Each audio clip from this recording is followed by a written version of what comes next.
تبارک و تعالیٰ نے فرمایا کہ یہ دل کو جو میں نے پیدا فرمایا ہے یہی انسان کی زندگی کے اصل مقصد کی طرف لے جانے والی چیز ہے۔ کیا ہے اصل مقصد؟ ان اکرمکم عند اللہ اتقاکم۔ اور دوسری ساری چیزوں سے جو دل کر بیٹھتا ہے، محبت الفت جو اس میں ہوتی ہے، ان بے جا چیزوں سے ہٹا کر دل کو صحیح چیز کی طرف محبت میں لگانا، یہ انسان کی زندگی کا اصل مقصد ہے۔ دل محبت کر بیٹھتا ہے، اس کے اندر محبت بیٹھ جاتی ہے، الفت ہو جاتی ہے۔ کئی نوجوان کئی ایسی جو ہے نا اللہ تبارک و تعالیٰ کی مخلوقات سے دل لگائے بیٹھتے ہیں، یا خاتون مشرق سے دل لگائے بیٹھتے ہیں۔ بات یہ ہے اصل کہ اللہ تبارک و تعالیٰ نے جو جمال اور کمال کسی انسان، کسی عورت، کسی بچی کے اندر اگر پیدا کیا، تو سمجھنے والی بات یہ ہے کہ وہ خدا کتنا زیادہ خوبصورت ہوگا، وہ خدا کتنا زیادہ پیارا ہوگا، کتنا زیادہ محبت کے قابل ہوگا جس نے اس کو پیدا کیا، جس کی محبت تمہارے دل میں بیٹھ رہی ہے۔ کچھ دن انسان دنیا میں رہتا ہے، دل لگا لیتا ہے، یہ دل چیز ہی ایسی ہے جو لگ جاتا ہے۔ اس کو صحیح طریقے پر لگانا، اس کے اندر عشق اور ولولہ اور محبت اللہ تبارک و تعالیٰ کا پیدا کرنا، یہ انسان کے سارے اعضاء میں کمال درجے کو پہنچنے والی شے ہے۔ اللہ کے ایک مرتبہ ایک ولی اللہ، کتابوں میں تذکرہ آتا ہے، وہ ایک مرتبہ کسی رانی باغ میں اور کسی زو پارک میں گئے۔ وہاں پر جا کے انہوں نے کیا کمال درجے کی بات بتائی۔ دیکھیے کہ ایک مرتبہ اپنے سارے سالکین اور اپنے سارے جو محبین اور چاہنے والے تھے، ماتحت تھے، سب کو لے کر کہا کہ چلو آج کہاں جانا ہے؟ تو آج جانوروں کو دیکھنے کے لیے جانا ہے۔ تو سارے حیران ہوئے۔ جب وہاں پر گئے تو شیر کو جب انہوں نے جالی کے پیچھے سے دیکھا تو اس کو دیکھ کر ایک 5 منٹ بھی نہیں رک سکے قریب سے۔ اس کا رعب اور اس کا دبدبا اور اس کی دھاڑیں جو وہ دیکھ کر ڈر گئے، گھبرا گئے، آنکھ سے آنکھ نہ ملا سکے۔ تو پھر تھوڑی سی دیر ہوئی، 1-2-4 منٹ گزرے تھے کہ ان کی آنکھوں سے آنسو جاری ہو گئے، اور پھر ایک سبق دینے لگے کہ سب جتنے چاہنے والے تھے ان سے سوال کرنے لگے کہ بھئی آپ کیوں رو رہے ہیں؟ تو انہوں نے کہا کہ دیکھو یہ اللہ کی ایک مخلوق ہے جن کے اندر اللہ تبارک و تعالیٰ کی ایک صفت یعنی شان جلالی کا ظہور ہوتا ہے۔ جب انسان اور مخلوقات کو دیکھے تو شان جمالی کا ظہور ہوتا ہے۔ تو یہ شیر ہے، سانپ ہے، بچھو ہے جو دھاڑنے مارے اور زہریلے جانور ہے، ان کو دیکھنے سے شان جلالی کا ظہور ہوتا ہے۔ ان اللہ والوں نے لوگوں کو یہ سبق دیا کہ دیکھو یہ تو ایک درندہ ہے، اس کو 5 منٹ انسان قریب سے دیکھ نہیں سکتا ہے، کہ رعب اور دبدبا اس کے دل میں بیٹھ جاتا ہے، تو اس کے پیدا کرنے والا رب کیسا اس کا جلال ہوگا، کیسا اس کی دھاڑ ہوگی، کیسا اس کا جو ہے نا رعب ہوگا، کیسا اس کا دبدبا ہوگا۔ کیا تم اللہ تبارک و تعالیٰ کے سامنے قیامت کے دن ٹھہر سکتے ہو؟ اس دن کو یاد کرو کہ تمہیں اس کے سامنے ٹھہرنا ہے، اور 5 باتوں کے جواب دینے سے پہلے اس کے پاس سے تمہارا ایک قدم آگے نہیں بڑھ سکتا۔ اس دن کو بھی یاد کرو کہ تم کیسے اس کے سامنے ٹھہر سکتے ہو۔ ایک سبق انہوں نے دیا، جنگل میں لے جا کر سبق دے رہے ہیں، شیر کے سامنے ٹھہر کر۔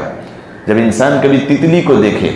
تو اس کی جو خوبصورتی ہے، کبھی مور کو دیکھے تو جو اس کی خوبصورتی ہے، کبھی خرگوش کو دیکھے، کبھی بندر کے کسی چھوٹے بچے کو دیکھے، کبھی مرغی کے چوزے کو دیکھے، تو اللہ تبارک و تعالیٰ کی شان جمالی کا ظہور ہوتا ہے۔ اس کو دیکھ کر یہ سوچے کہ اللہ تبارک و تعالیٰ کا جمال، کہ اس میں اتنی زیادہ رنگوں کو بھرنے والا اور اتنی معصومیت اور اتنی خوبصورتی کو پیدا کرنے والا وہ میرا پروردگار کتنا جمال والا ہوگا، کتنا کمال والا ہوگا، کتنا خوبصورت ہوگا، کہ میں کیوں نہ ان سے دل لگاؤں جس نے ان کو پیدا فرمایا ہے۔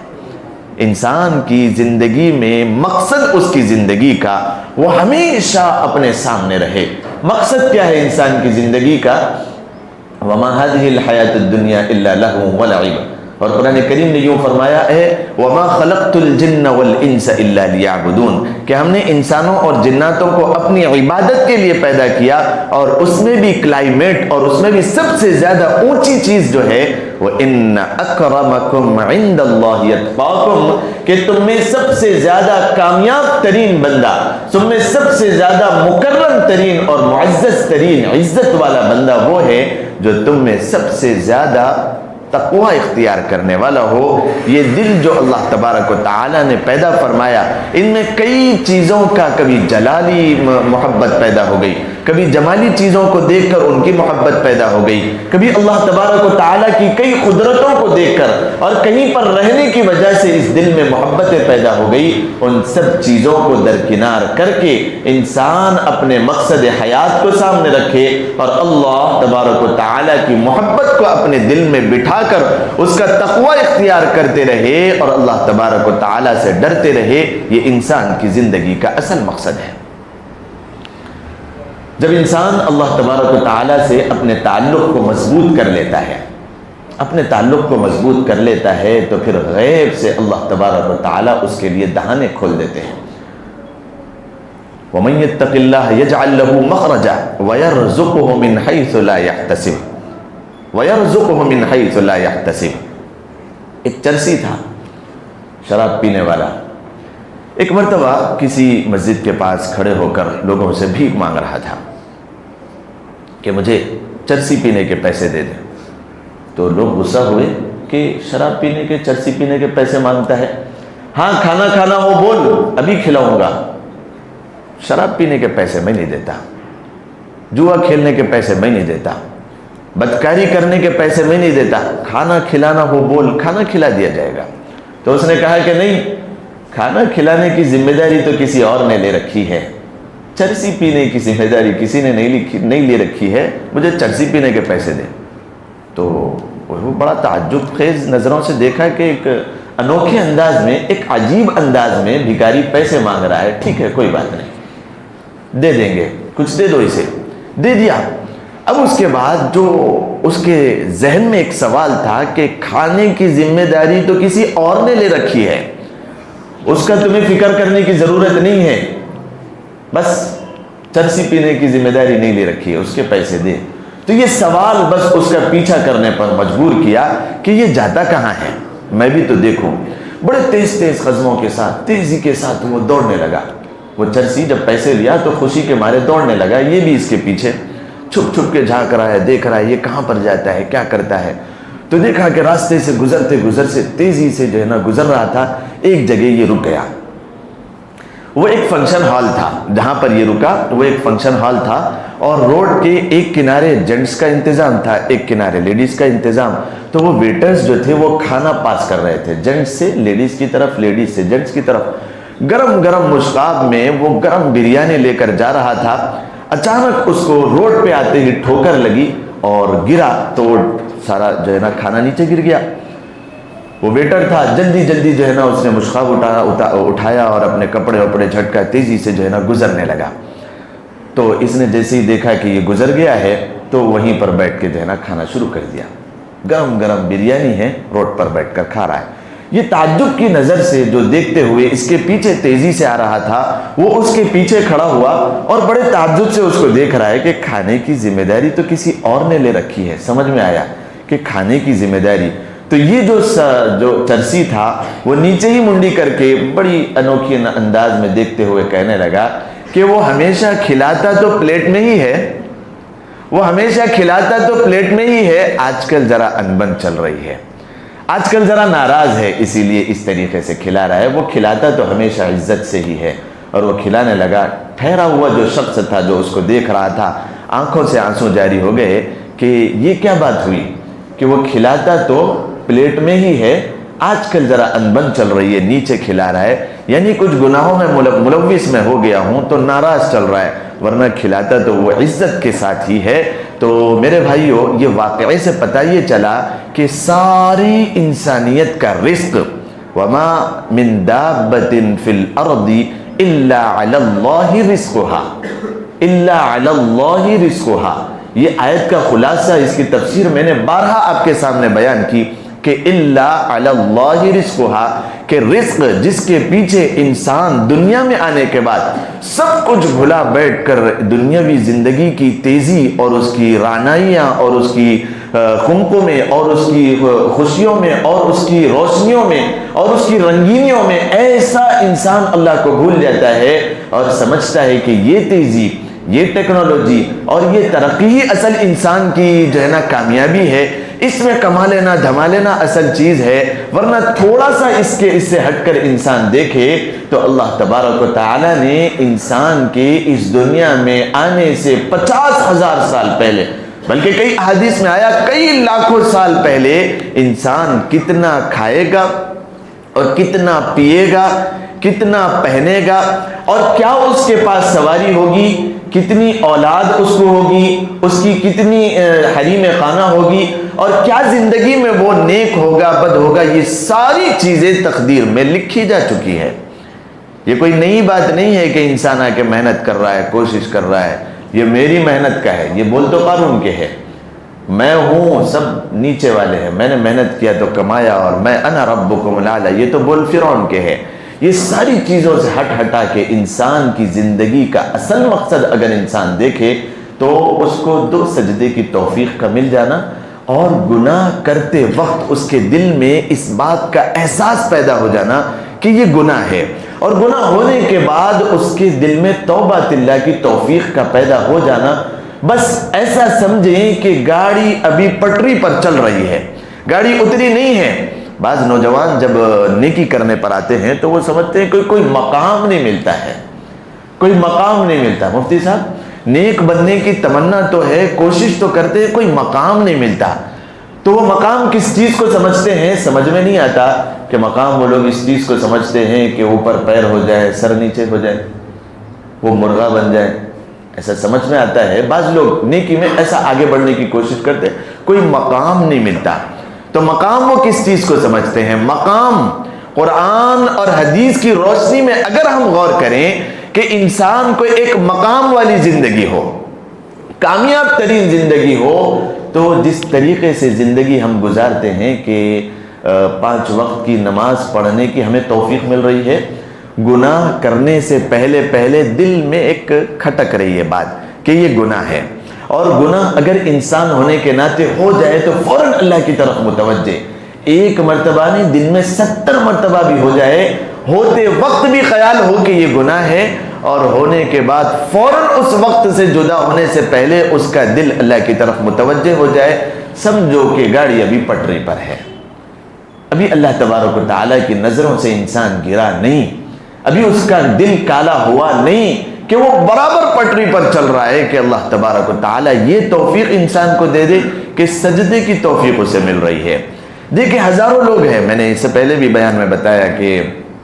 فجر کی نماز میں دیکھیں بالکل 1 صف 1.5 صف ہوتی ہے،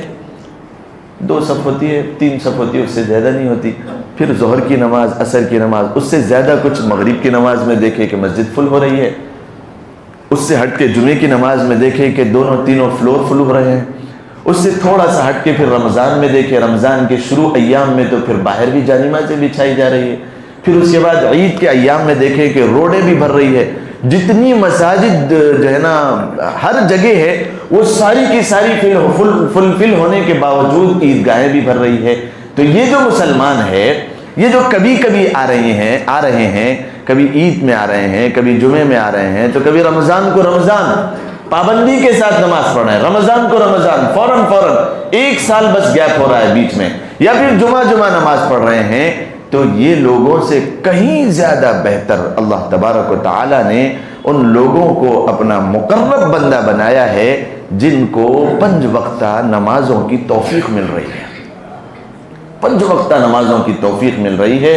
کبھی کبھی قرآن کریم کو اٹھا کر پڑھنے کی بھی توفیق مل رہی ہے۔ دیکھیں اس بات یہ بھی ایک تھرمامیٹر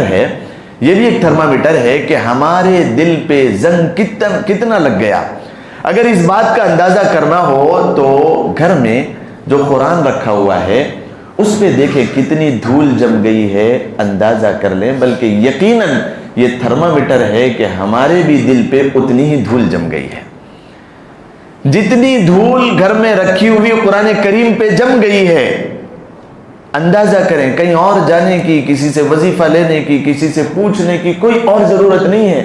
کوئی اور مقام حاصل کرنے کے لیے اب کوئی نبی اور ولی آنے والے نہیں ہیں، بلکہ ہر انسان کے اندر صلاحیت ہے، چھوٹے سے چھوٹے بچے کے اندر یہ صلاحیت ہے کہ وہ اولیاء اللہ بنے، وہ ولیوں کا سردار بنے۔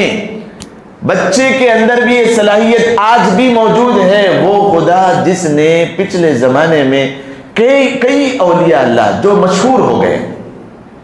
لوگ صرف مشہور اولیاء اللہ کی بات کرتے ہیں، تو چلیے انہی کی بات کریں۔ اولیاء اللہ جو مشہور ہوئے ہیں ان سے کہیں زیادہ لاکھوں کروڑوں درجے میں بہت بڑے بڑے اولیاء اللہ جنہوں نے اپنے آپ کو بالکل پردے خفا میں رکھا اور دنیا سے چلے گئے، لوگوں کے مرنے کے بعد ان کا پردے خفا کے بجائے وہ منظر عام پہ آئے کہ جب قطب الدین کاکی رحمۃ اللہ علیہ کا انتقال ہوا تو انہوں نے اپنے وصیت نامے میں لکھا کہ میرا جنازہ وہ شخص پڑھائے گا۔ حالانکہ قطب الدین کاکی رحمۃ اللہ علیہ رحمۃ واسعہ یہ بہت بڑے اللہ والے ہیں، انہوں نے اپنے وصیت نامے میں یہ لکھا کہ میرا جنازہ ایسا بندہ پڑھائے جس کے جو بالغ ہونے کے بعد سے آج تک جس کی تہجد نہ چھوٹی ہو اور جس نے کبھی تکبیر اولا بھی جس کی نہ چھوٹی ہو، ایسا بندہ میری نماز پڑھائے جو بلوغت کے بعد سے تکبیر اولا جس کی نہ چھوٹی ہو اور تہجد کی نماز جس کی نہ چھوٹی ہو اور بالغ ہونے کے بعد سے کبھی کسی زبردست جو ہے نا شرائط ہے کہ اس کی آنکھوں سے کبھی غیر محرم کی پر نظر اس کی نہ پڑی ہو، ایسا بندہ میری نماز پڑھائے۔ لکھنے والے لکھ کے چلے گئے، بڑے اللہ کے ولی ہے۔ اب عمل تو کرنا ہے اور یہ اللہ کے ولی ہے اور آپ کی بات بھی غلط نہیں ہے کہ ایسا کون سا بندہ ہوگا جو بلوغت کے بعد سے غیر محرم کی طرف نظر نہ ہوئی ہو، تہجد کی نماز پابندی سے پڑھ رہا ہو اور تکبیر اولا جس کی نہ چھوٹ رہی ہو۔ اعلان ہو رہا ہے، بار بار اعلان ہو رہا ہے، 3 دن تک جنازہ رکھا رہا، اعلان ہو رہا ہے کہ ایسا بندہ ہی نماز پڑھائے گا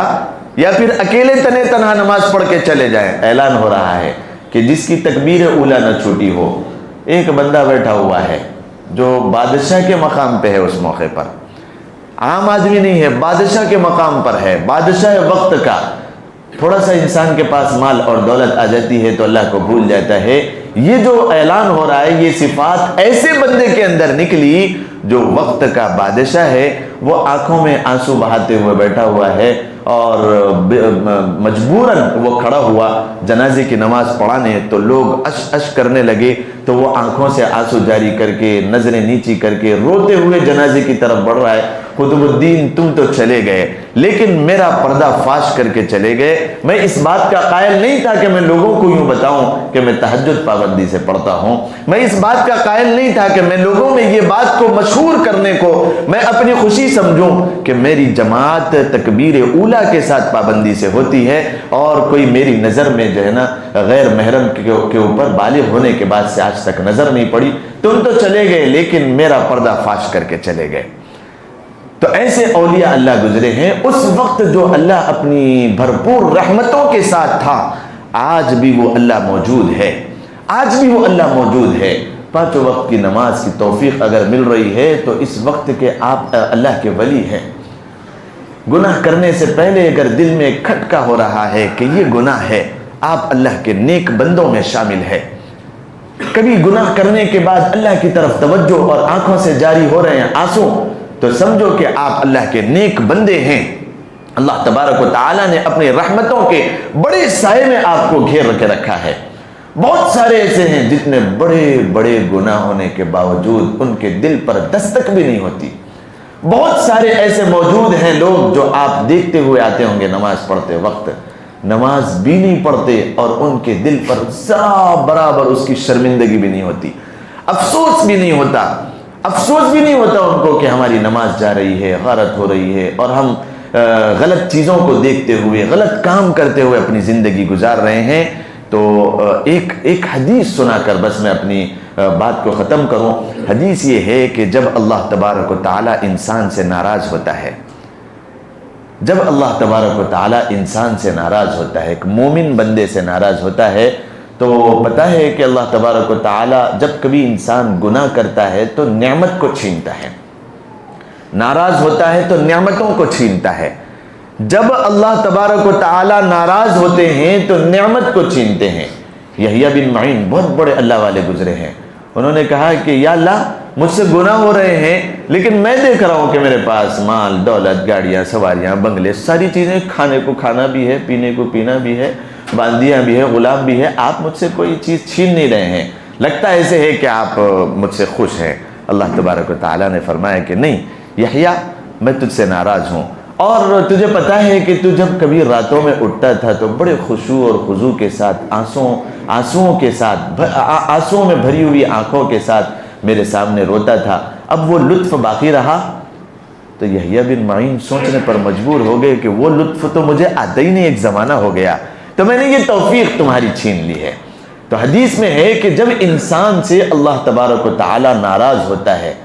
یہ سبق لے کر جائے، جب انسان سے اللہ تبارک و تعالی ناراض ہوتا ہے تو اللہ تبارک و تعالی اس بندے سے سجدے کی توفیق کو چھین لیتا ہے۔ سجدے کی توفیق اگر چھین گئی تو سمجھو اللہ تبارک و تعالی اس بندے سے ناراض ہے۔ اللہ تبارک و تعالی ہم سب سے راضی ہو جائے۔ اللہ تبارک و تعالی پانچوں وقت کی نماز باجماعت خشوع اور خضوع کے ساتھ پڑھتے رہنے کی توفیق مرحمت فرمائے۔ اللہ تبارک و تعالی ہم سب کو اپنی رضا والے اعمال کرنے کی توفیق مرحمت فرمائے۔